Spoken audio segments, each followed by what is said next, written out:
Back our channel. இன்றைக்கி என்ன லாக்னா, இன்றைக்கி ஒரு முக்கியமான லாக். ஊரில் இருந்து எங்கள் நாத்தனார் வந்திருக்காங்க. இப்போ அவங்கள தான் நான் பார்க்க போகிறோம்.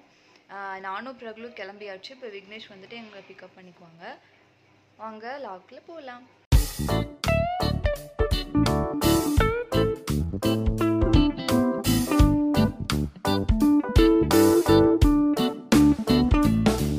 மண்டே மார்னிங் இங்கே வந்துட்டாங்க.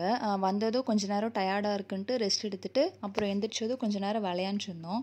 விளையாண்டதுக்கப்புறம் ஈவினிங் ஆச்சு. சரி எங்கேயாவது வெளியே போகலாம் அப்படிங்கில எங்கள் வீட்டு பக்கத்துலேயே ஒரு எக்ஸ்போ போட்டிருந்தாங்க. கடல் கண்ணின்ற ஒரு பொருட்காட்சி போட்டிருந்தாங்க. சரி ஓகே எல்லோரும் அங்கே கிளம்பலாம் அப்படின்ட்டு கிளம்பியாச்சு. நாங்கள் ஒரு 10 பேர் இருப்போம். அப்புறம் குட்டீஸ் எல்லாம் சேர்த்தா ஒரு 3 பேர். அப்படியே எல்லோரும் டிக்கெட் வாங்கிட்டு உள்ளே போயாச்சு. ஒரு டிக்கெட் பார்த்தீங்கன்னா 100 rupees சார்ஜ் பண்ணியிருந்தாங்க. ஃப்ரண்ட்டில் ஒரு பெரிய மீன் வந்துட்டு வாயை திறந்துட்டுருக்கிற மாதிரி வந்துட்டு என்ட்ரன்ஸ் இருந்தது, நல்லா இருந்தது. எல்லோரும் அவங்க நின்றுட்டு ஃபோட்டோஸ்லாம் எடுத்துகிட்டு அப்படியே ஒவ்வொருத்தராக உள்ளே போனோம். உள்ளே போக போக நிறையா தீம் இருந்தது. அந்த தீமில் எல்லாத்துலேயும் நின்று ஃபோட்டோஸ் எடுத்துகிட்டு இருந்தோம். ஒரே ஃபன்னாக இருந்தது.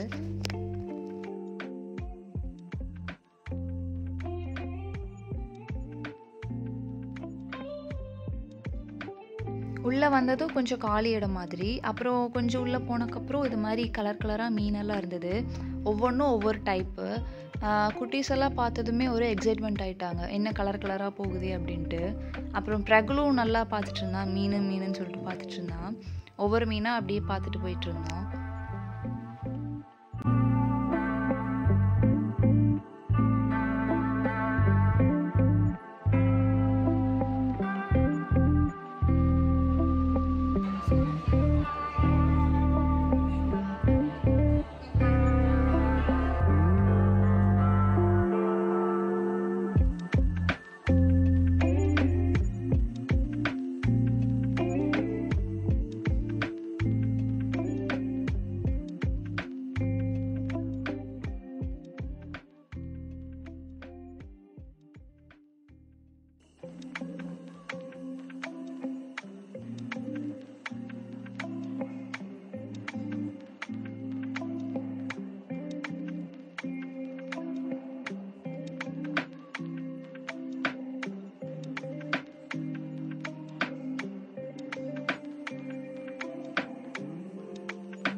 நம்ம கடல் கண்ணிக்கிட்ட வந்தாச்சு. நான் மேக்ஸிமம் வந்ததே இந்த கடல் கண்ணிக்காக தான்.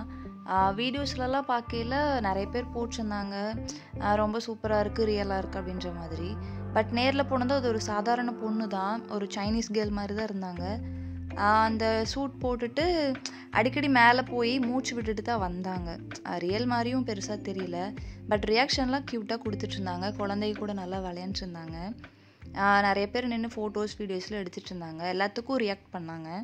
எங்கள் குட்டீஸில் ஒன்று வந்துட்டு இது என்னடா வித்தியாசமாக இருக்குன்னு பார்த்து அழுதுட்டான்.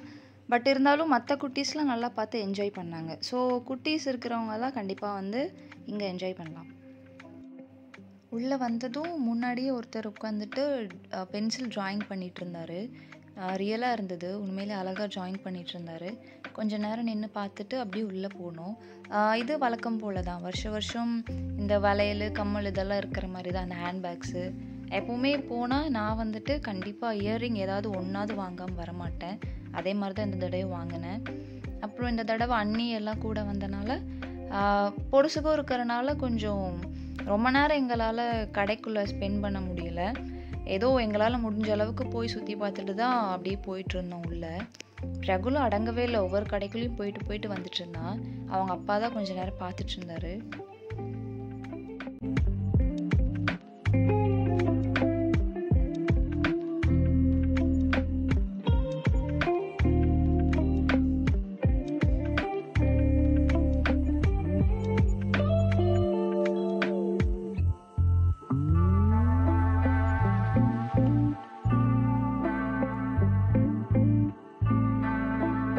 எல்லாருமே ஜெயிண்ட் வீல் போகலான்னு முடிவு பண்ணோம். பட் குட்டீஸ் இருக்கிறனால திடீர்னு அவங்க அழுதுட்டா நிறுத்தலாம் மாட்டாங்க. சப்போஸ் என்ன பண்ணுறது அப்படி ஆயிடுச்சுன்னா அப்படின்ட்டு சரி யாரும் போக வேண்டாம், ஒருத்தர் போனால் ஒருத்தருக்கு எதாவது நினச்சிக்குவாங்க அப்படின்ட்டு எல்லாருமே இன்னொரு ஏதாவது ஒரு சின்ன ரைடு, பொதுவான ரைடு எல்லாரும் ஒரே ரைடில் போயிட்டு கிளம்பிடலாம் அப்படின்ற மாதிரி முடிவு பண்ணிவிட்டு நாங்கள் அந்த ட்ராகன் ட்ரெயின் மாதிரி ஒன்று இருக்கும், அதில் போனோம். லாஸ்ட் இயர் கூட நான் பிரகுல அதில் தான் கூட்டிகிட்டு போனேன். ஏன்னா அது சும்மா சுற்றிட்டு வர மாதிரி தான் இருக்கும், ஃபேமிலியோடு போகிறக்கு நல்லா தான் இருக்கும். ஸோ அதனால் எல்லாருமே டிக்கெட் வாங்கிட்டு அதுக்கு ஏறியாச்சு. அதில் நல்லா ஃபன் பண்ணிகிட்டு இருந்தோம். எங்கள் ஃபேமிலி அப்புறம் இன்னொரு முஸ்லீம் ஃபேமிலி தான் அதில் ஏறினது. அதிலே அந்த ட்ரெயின் பார்த்திங்கன்னா முக்கால்வாசி ஆயிடுச்சு.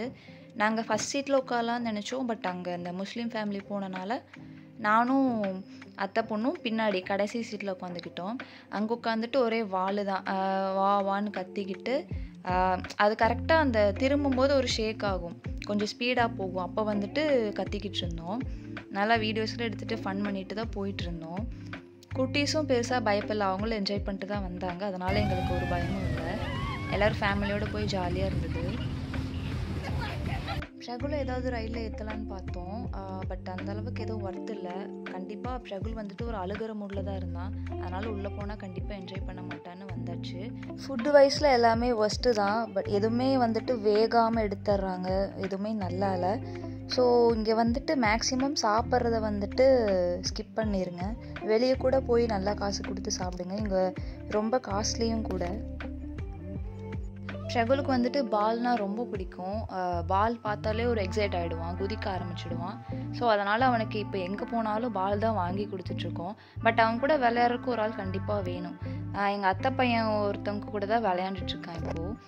இது இன்னொரு வாள், இது வந்துட்டு அண்ணி பையன். அவன் வந்துட்டு ஆட்டோ ஒன்று வாங்கினான், இன்னொருத்தன் பாம்பு ஒன்று வாங்கினான். அதை வச்சு எங்கள் அத்தையெல்லாம் வீட்டுக்கு போய் பயமுடுத்தணும். அது ஒரு பெரிய ஸ்டோரி, நல்லா ஃபன்னாக இருந்தது. அப்புறம் அப்படியே வந்து நம்ம தான் இயர்ரிங் வாங்காமல் வெளியே வர மாட்டோமே.